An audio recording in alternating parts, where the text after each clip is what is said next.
জনতাৰ শিল্পী গণশিল্পী ৰাজীৱ হদিয়াৰ মৃত্যু অসমীয়া জাতীয় জীৱনৰ বাবে বৃহৎ ক্ষতি হিচাপে আজীৱন পৰিগণিত হৈ ৰ'ব আৰু কাৰো ওচৰত আঁঠু নোলোৱাকৈ মেৰুদণ্ড পোন কৰি জীয়াই থকা ৰাজীৱ হদিয়া নতুন প্ৰজন্মৰ বাবে সদায় আদৰ্শস্বৰূপ হৈ পৰিব।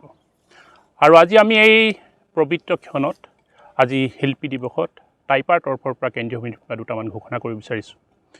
আৰু এই প্ৰথম ঘোষণাটোৱেই হ'ল আমাৰ শদিয়া মহকুমাই অনুষ্ঠিত কৰি অহা কেন্দ্ৰীয় চাউলুং চুকাফা ফুটবল টুৰ্ণামেণ্টৰ যি চূড়ান্ত খেল আয়োজন কৰিব অহা বৰ্ষত, আৰু সেই দিনটোতেই আমি গণশিল্পী ৰাজীৱ হদিয়াৰ নামত বিশেষ জাতি মাটিক ভালপোৱা সাংস্কৃতিক কৰ্মী তথা বিশেষ জাতি মাটিক ভালপোৱা এজন সামাজিক কৰ্মী প্ৰয়াত ৰাজীৱ হদিয়াৰ নামত আমি এটি বঁটা দিয়া হ'ব, বঁটা আমি ঘোষণা কৰিছোঁ।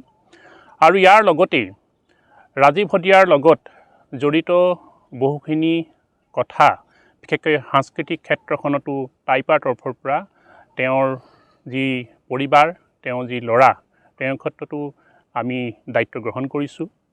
আৰু চৰকাৰকো আমি দাবী জনাব বিচাৰিছোঁ যে গণশিল্পী ৰাজীৱ হদিয়াৰ নামত এটি সাংস্কৃতিক প্ৰকল্প, এটি প্ৰতিমূৰ্তি আৰু এখনি উদ্যান হিচাপে তেওঁ যাতে চৰকাৰে ভাবে, আৰু সকলোৰে দাবী আৰু টাইপাৰ কেন্দ্ৰীয় সমিতিৰ পৰাও দাবী। গতিকে পুনৰবাৰ কওঁ একেটাই কথা যে শিল্পী সকলো হ'ব নোৱাৰে, গায়ক হ'ব পাৰে। গতিকে আমি ৰাজীৱ হদিয়াক এজন শিল্পী হিচাপে আমি সদায় মনত ৰাখিম আৰু আজীৱন তেওঁক আমি জীয়াই ৰখাৰ প্ৰতিশ্ৰুতি আজি সংবাদ মাধ্যমে প্ৰদান কৰিম।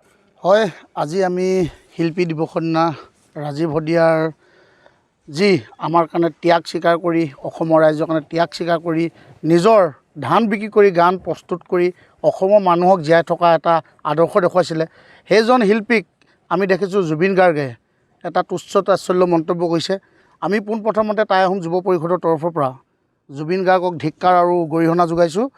এটা কথা স্পষ্ট, জুবিন গাৰ্গে মদৰ মতলীয়া হৈ কিছুমান কথা কয়।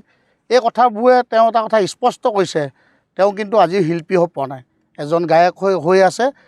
পুনৰবাৰ আমি জুবিন গাৰ্গক দাবী উত্থাপন কৰি যাতে এনেকুৱা টুলুঙা মন্তব্য নিদিবৰ কাৰণে আমি পুনৰবাৰ টাই আহোম যুৱ পৰিষদৰ পৰা আহ্বান জনাইছোঁ।